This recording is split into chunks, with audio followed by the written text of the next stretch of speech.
नमस्कार बच्चों, कैसे हैं आप लोग। आज आप लोगों को एक नए विषय के बारे में बताना चाहती हूँ। आप और हम चर्चा करने पर नए नए विषय निकलते रहेंगे। तो आज मैं आपको एक विषय के बारे में पूछूंगी। वह क्या है समझते हैं आप? तो ये एक बात बताइए मुझे, आज आप लोग कितने बजे उठे? तो कुछ लोग कहेंगे 7 बजे या 8 बजे, और कुछ लोग जो आलसी होते हैं वो लोग कहेंगे 9 बजे 9:30 बजे उठे हैं। तो उठने के बाद क्या करेंगे? मुंह साफ करेंगे और स्नान करेंगे, और माँ जो टिफिन देती है, नाश्ता देती है, वो खा के बैठ जाएंगे या कुछ पढ़ाई करेंगे। तो ये हमारा रोजमर्रा जिंदगी होती है। और दोपहर में भोजन करना, खेलना, और शाम को रात का डिनर करना और सो जाना, ये हर दिन हम लोग एक ही तरह का जिंदगी चलती रहती है। तो इससे क्या हो जाते हैं, हम लोग बहुत ही ऊब जाते हैं, बेजार हो जाता है। हर दिन सुबह उठो, नाश्ता करो, भोजन करो, खेलो, पढ़ो पढ़ो बोल के बोलते रहते हैं। तो इससे हम लोग बहुत ही ऊब जाते हैं। तो अगर एक बात सोचिए, कोई फेस्टिवल आया समझिए, जैसे आज आपको रक्षाबंधन है, तो पहले मैं आपको रक्षाबंधन की शुभकामनाएं देना चाहती हूँ। हैप्पी रक्षाबंधन बच्चों। तो आज का दिन बहनें और भाइयों का दिन है, यानी उन दोनों का त्योहार है। तो यहाँ पे कुछ अलग सा दिखाई देता है आपको। शायद हर दिन का दिन अलग होता है, आज का दिन अलग होता है। आज बहनें सुबह ही उठ जाती हैं और सिरो स्नान करती हैं और अपने भाई के लिए राखी लाकर हाथ में बांध देती हैं। तो उसी प्रकार भाई भी क्या करता है, जल्दी जल्दी राखी बंधवाने के लिए स्नान करता है और बैठकर कहता है कि दीदी मुझे राखी बांध दो। तो राखी बांधते हैं, दोस्तों को बताते हैं कुछ, और घर में नए नए पकवान बनाए जाते हैं और उसे हम लोग खाते हैं। लेकिन हर दिन यही होता है? नहीं, आज अलग होता है। हर दिन घर में क्या, चावल दाल कोई सब्जी बनाते रहते हैं। लेकिन आज त्योहार के दिन कुछ अलग सा मीठा पकवान भी बनाया जाता है। इससे क्या होता है, हमारी जिंदगी में कुछ अलग सा नया उत्सव भर आता है। तो देखिए बच्चों, हम जो भारतीय हैं बहुत ही उत्सव प्रिय हैं, यानी त्योहार को बहुत ही चाव से मनाते हैं। हर दिन की जिंदगी से कुछ त्योहार आने पर अलग सा हो जाता है। जैसे सूरज, ऐसा लगता है कि कोई नया सा सूरज कोई उजाला लेकर आया हो। अपने दोस्तों के साथ खुशी खुशी खेलते हैं, क्योंकि उस दिन हम लोग बच्चे क्या करते हैं, नए कपड़े पहनते हैं। घर में माँ भी बहुत सारे पकवान बनाती है और सब मिलकर बैठ के खाते रहते हैं और अपने सुख दुखों को बांट लेते हैं। तो ये त्योहार का दिन होता है। तो इसीलिए बहुत सारे बच्चे और लोग क्या करते हैं, त्योहारों के लिए इंतजार करते रहते हैं। तो बच्चों, तो मैं आज आप लोगों को त्योहार के बारे में चर्चा करते हुए निबंध किस प्रकार लिखा जाता है वो भी बताना चाहती हूँ, क्योंकि निबंध से हम लोगों को 5 या 10 अंक मिलते हैं। आपको पता है, हमें समेटिव 1 या समेटिव 2 में सृजनात्मकता 10 अंकों का पेपर होता है। तो उस भाग में 2 प्रश्न दिया जाता है लिखने के लिए। तो एक निबंध हो सकता है, विधाएं होते हैं उसमें, निबंध और पत्र लेखन, नाटक या चित्र उतारना, वार्तालाप या वार्तालाप को आगे बढ़ाना आदि विधाएं उसमें दिए जाते हैं। तो इसे क्या करते हैं हम लोग, निबंध आया समझिए किस प्रकार लिखना। बहुत सारे लोग कंफ्यूज हो जाते हैं और लिखना छोड़ देते हैं, अंकों को खो देते हैं। तो इसे हमें प्राप्त करना है तो थोड़ा बहुत अभ्यास करना है, और ध्यान से जो मैं बोलूं ध्यान से सुनिए। एक बार समझ में नहीं आए तो दोबारा सोचिए और दोबारा देखकर उसे आप लोग निबंध लिखने की अभ्यास कीजिए। तो बच्चों, पहले मैं त्योहार के बारे में कहूंगी। हमारे भारत में, मैंने पहले ही कहा है कि हमारे भारत में त्योहार बहुत ही रुचि के साथ मनाते हैं, यानी बहुत ही इंटरेस्ट से। तो यानी हम लोग क्या करते हैं, त्योहार धर्म के अनुसार मनाते हैं। कुछ त्योहार ऐसे होते हैं कि जो पाठशालाओं में मनाए जाते हैं, और कुछ त्योहार सब मिलजुल कर मनाते रहते हैं। समाज में जितने भी लोग होते हैं सब मिलजुल कर करते रहते हैं, मनाते रहते हैं। तो वैसे त्योहारों के बारे में हम लोग चर्चा करेंगे। तो पहला त्योहार है, देखिए त्योहार के प्रकार दे रही हूं मैं आपको यहाँ पर। पहला है राष्ट्रीय त्योहार, दूसरा है धार्मिक त्योहार, और तीसरा है ऋतु या मास संबंधित त्योहार होता है। बच्चों, आप लोगों को पता है ये राष्ट्रीय त्योहार, धार्मिक त्योहार क्या क्या होते हैं? तो पहले मैं आप लोगों को राष्ट्रीय त्योहारों के बारे में बताऊंगी। राष्ट्रीय त्योहार में कोई जाति धर्म का भेदभाव नहीं होता है। छोटे बच्चे हो या बूढ़े, नौजवान, सब मिलकर इसे खुशी खुशी से मनाते हैं। इसीलिए इसे राष्ट्र से, देश से संबंधित त्योहार है ये, इसीलिए इसमें कोई भेदभाव नहीं किया जा सकता। तो पहला है राष्ट्रीय त्योहार में स्वतंत्रता दिवस, और दूसरा है गणतंत्र दिवस, और तीसरा है गांधी जयंती, बाल दिवस, अध्यापक दिवस आदि। यानी इस प्रकार के बहुत सारे त्योहार हम लोग पाठशालाओं में मनाते रहते हैं। तो इसमें हम लोगों को कोई जाति धर्म का भेदभाव नहीं होता। सब मिलजुल कर पाठशालाओं मनाते हैं, सब मिलकर हमारा राष्ट्रीय गान करते हैं, राष्ट्रीय गीत गाते हैं और अपने तिरंगे झंडे को सैल्यूट करते हैं। यानी ऐसे महान देश के लिए हम लोग अपने प्राणों को अर्पित करेंगे बोलने वाला वचन को लेकर ये गर्व के साथ यह त्योहार मनाया जाता है। यानी एक बार सोचिए बच्चे, जब हमारे तिरंगे झंडे को हम लोग सैल्यूट करते हैं तो हमारे मन में किस प्रकार की भावना उत्पन्न होती है। तो उस समय बहुत सारे नेताओं को हम लोग नारे लगाते रहते हैं, गांधी जी की जय, भारत माता की जय, नेताजी की जय बोल के इस प्रकार बहुत सारे नारे लगाते हुए हम लोग ये त्योहार मनाते हैं। इससे हमारे मन में जातीय भावना उत्पन्न होती है, देशभक्ति भावना, देश के लिए मर मिटने की भावना इससे हमें उत्पन्न होती है। तो इसीलिए हम लोग इसे बहुत ही खुशी के साथ मनाते रहते हैं। तो हम लोग दूसरा है धार्मिक त्योहार। ये धार्मिक त्योहार धर्म से संबंधित होते हैं। अपने अपने धर्म के अनुसार यह त्योहार मनाते हैं। जैसे हिंदू है, हिंदू दीपावली, दशहरा इस प्रकार के त्योहार मनाते हैं, गणेश चतुर्थी। और वही मुसलमान भाई लोग रमजान, बकरीद इस तरह के त्योहार मनाते रहते हैं। और ईसाई भाई क्रिसमस और ईस्टर इस प्रकार के त्योहार मनाते रहते हैं। यह पूरे धर्म से संबंधित त्योहार है।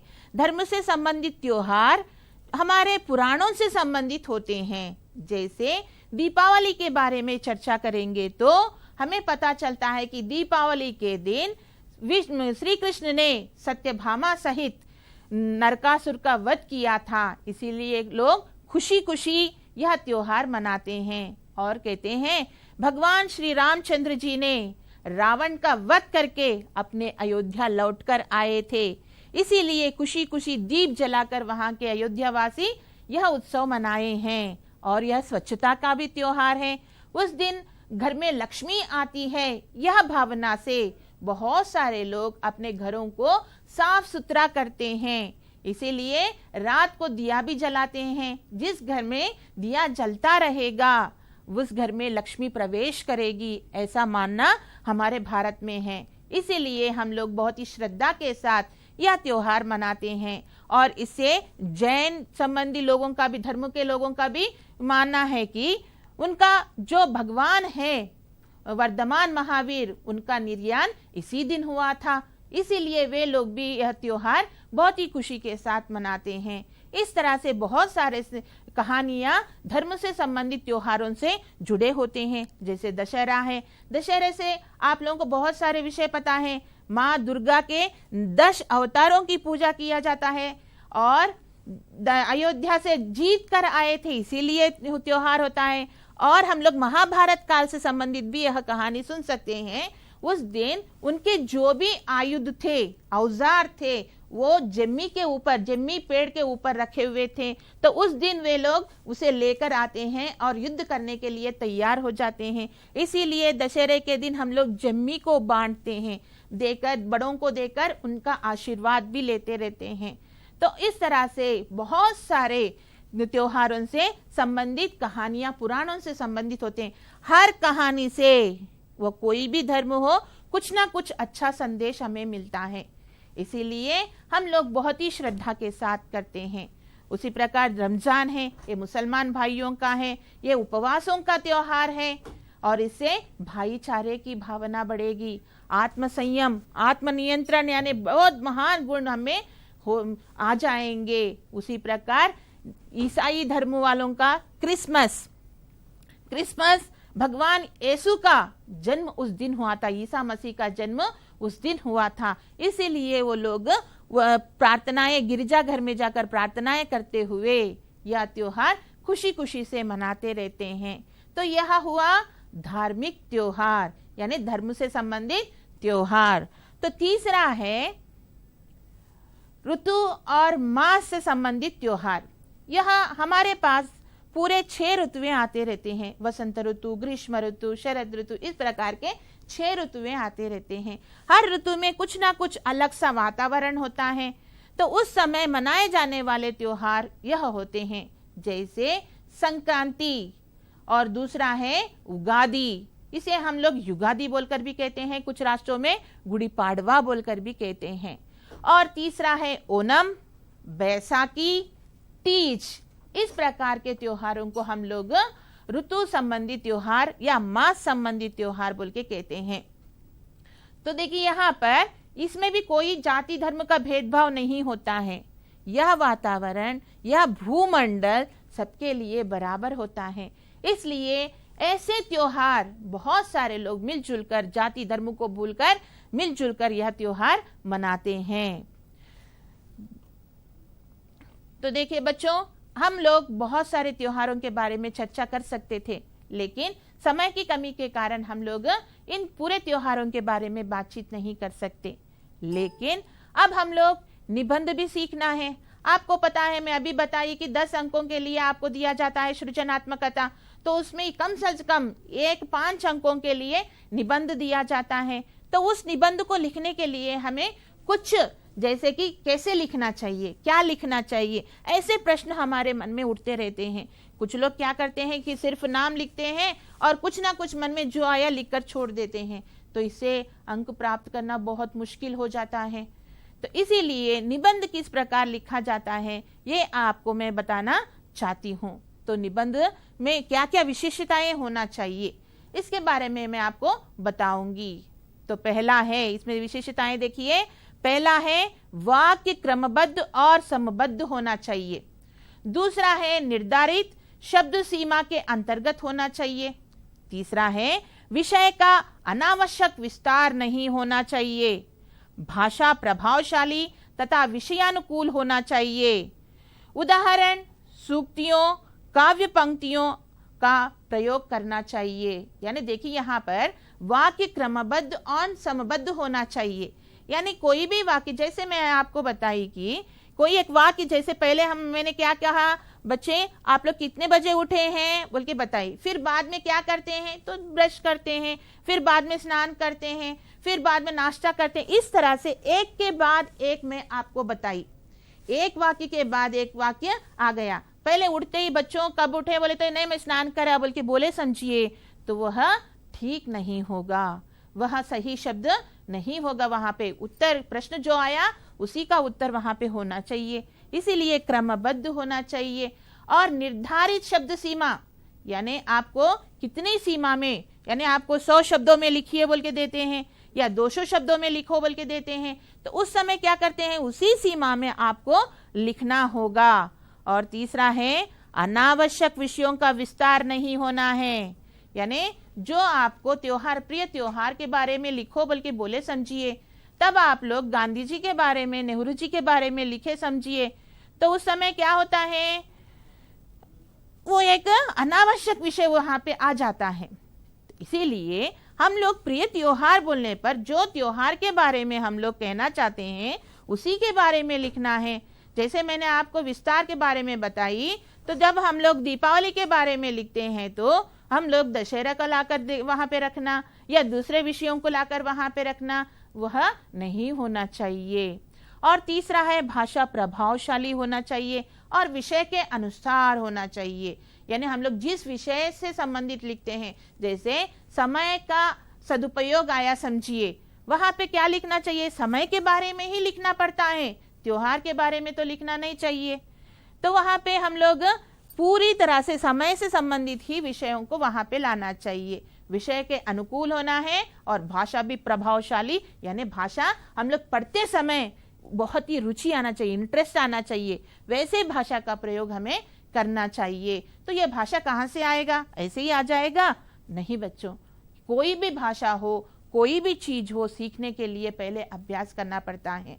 जैसे हिंदी में तुलसीदास जी ने कहा, करत करत अभ्यास ते जड़मती होत सुजान, रसरी आवत जात ते सिल पर परत निशान। यानी कोई भी हो, अभ्यास करने से, प्रैक्टिस करने से कितना भी डल स्टूडेंट हो वह महापंडित बन सकता है। लेकिन ये एक बात ध्यान रखिए आप लोग, कोई भी छात्र ज्ञानहीन नहीं हो सकता। किसी ना किसी विषय में वह महाज्ञानी कंपलसरी होता है। इसीलिए कहते हैं एक बार पत्थर के ऊपर रस्सी लेकर बार बार घसड़ने से उस पत्थर के ऊपर उस रस्सी का निशान पड़ता है। तो उसी तरह बार बार हम लोग अभ्यास करने पर भाषा क्यों नहीं आएगी? तो यह सोचिए। और एक बार गलती जाता है, दूसरी बार गलती जाता है, लेकिन तीसरी बार तो सीखेंगे, या तीसरी बार गया तो चौथी बार तो सीखेंगे। कभी भी पॉजिटिव थिंकिंग होना चाहिए। हमें सीखना है तो सीखना चाहिए। कोई हंस रहा है मुझे देखकर, ऐसा सोचें तो हम लोग पीछे पड़ जाएंगे। इसलिए कभी भी हो, अच्छे के लिए ही सोचिए, अच्छा ही सोचिए और अभ्यास करते रहिए। कंपलसरी आपको भाषा अवश्य आ जाएगी। तो तीसरा है हम लोगों को आखिरी यहाँ पे पॉइंट है, उदाहरण, सूक्तियों, काव्य और पंक्तियों का भी उदाहरण ले सकते हैं यहाँ पर। जैसे समय के बारे में मैं आपको बताई, अब पहले पंक्ति में आप लोग दे सकते हैं। जैसे कबीर का दोहा आपको पता है, काल करे सो आज कर, आज करे सो अब, पल में परलय हो योगो, बाहुरी करेगो कब। यानी समय का, यानी देखिए कल का काम आज कीजिए, आज का काम अभी कीजिए, क्योंकि किस समय क्या हो सकता है पता नहीं। किसी भी काम को टालो मत, कल करेंगे, परसों करेंगे, ऐसा कभी भी नहीं कहना चाहिए। यहाँ हम लोग सूक्त यानी यहाँ पे दोहे को लेकर हम लोग निबंध शुरू कर रहे हैं, या कोई उदाहरण लीजिए, कोई कहानी लीजिए, इस प्रकार से हम लोग निबंध को शुरू कर सकते हैं। तो बच्चों यहाँ पर देखिए निबंध की रूपरेखा। निबंध लिखते समय हमें साइड हेडिंग्स भी कुछ देना पड़ता है। तो क्या क्या हम लोग दे सकते हैं, एक बार आपको मैं बताना चाहती हूं, ध्यान दीजिए।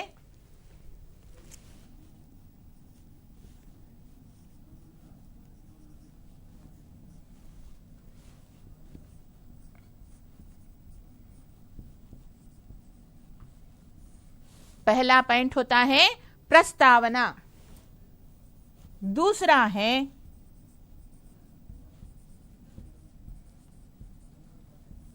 उद्देश्य, तीसरा है उपसंहार। ये तीन हम लोगों को पॉइंट्स होते हैं। प्रस्तावना को ज्यादातर लोग भूमिका कहकर भी लिखते हैं, और उद्देश्य को विषय वस्तु कहते हैं।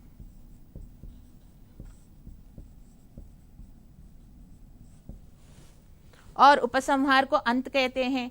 तो ये भाग आप लोगों को निबंध में अवश्य होना चाहिए। इसमें आप लोग उद्देश्य में फिर कई भाग बना सकते हैं। कई अनुच्छेद के अनुसार साइड हेडिंग्स, छोटे छोटे साइड हेडिंग्स देकर आप लोग बहुत ही सुंदर ढंग से लिख सकते हैं। इस प्रकार लिखने से आपको बहुत सारे, यानी 5 अंकों को 5 के 5 आने की संभावना होती है। तो इसीलिए तो हम लोग पहले प्रस्तावना आया। प्रस्तावना को क्या कहते हैं? भूमिका कहते हैं। भूमिका बोलकर भी कहते हैं। तो भूमिका कैसे शुरू करेंगे, प्रस्तावना कैसे शुरू करेंगे? तो पहला देखिए, प्रारंभ प्रभावशाली और आकर्षक होना चाहिए। जो पॉइंट आप लोग प्रस्तावना में लिखते हैं बहुत ही सुंदर ढंग से दूसरों को अट्रैक्ट करे, आकर्षित करे, ऐसे शब्दों का उपयोग करना चाहिए। सूक्ति, उदाहरण, काव्य पंक्ति या किसी घटना का वर्णन कर सकते हैं। मैंने अभी आपको बताई मैं इस प्रकार के, जैसे समय को है तो काल करे सो कविता को दे सकते हैं आप 2 क्यों। तो उसी प्रकार। तो तीसरा है कुछ ऐसे विषय होते हैं जैसे जीवनियां लिखते समय सीधे विषय का प्रतिपादन कर सकते हैं, गांधी जी के बारे में लिखते हैं या अंबेडकर के बारे में, उनकी जीवनी के बारे में लिखते हैं, तो डायरेक्टली उनसे संबंधित विषयों को लेकर हम लोग शुरू कर सकते हैं। दूसरा है उद्देश्य। उद्देश्य को क्या कहते हैं? विषय वस्तु। तो यह विषय वस्तु कैसे होना चाहिए? तो विषय का पहले हम लोग सोच कर रखना चाहिए कि विषय वस्तु किस प्रकार होना चाहिए। हम लोग पहले वाक्य में क्या शब्द पैराग्राफ में क्या लिखना है, दूसरे पैराग्राफ में क्या लिखना है, तीसरे पैराग्राफ में क्या लिखना है, पहले ही सोच कर रखना बहुत जरूरी होता है। कौन सा लाइन पहले आना चाहिए, जैसे मैंने आपको पहले बताई, मैं आपको पहले हम लोग उठते ही क्या करते हैं, फिर बाद में क्या करते हैं, एक के बाद एक वाक्य आता है।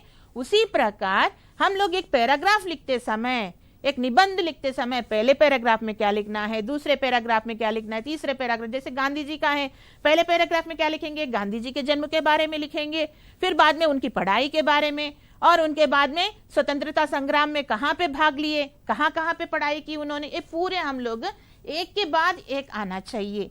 एकदम से गांधी जी का जन्म फिर उनका देहांत आया तो वह ठीक तरह से नहीं होना चाहिए। इसीलिए पहले कौन सा अनुच्छेद, यानी अनुच्छेद का मतलब पैराग्राफ, कौन सा पैराग्राफ आना है, कौन सा वाक्य आना है, दूसरा कौन सा आना चाहिए, इस तरह से हम लोग सोच कर रखना है, क्योंकि एग्जाम में हम लोग पेपर में लिखे तो वो ठीक नहीं होगा। इसीलिए एक के बाद एक हम लोग सोच कर रखेंगे।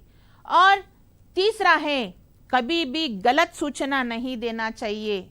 इस धर्म में इस प्रकार से गलती बोला गया है, इस तरह से किया गया है, ये गलत है, ऐसे सूचनाएं हमें कभी भी नहीं लिखना चाहिए निबंध में।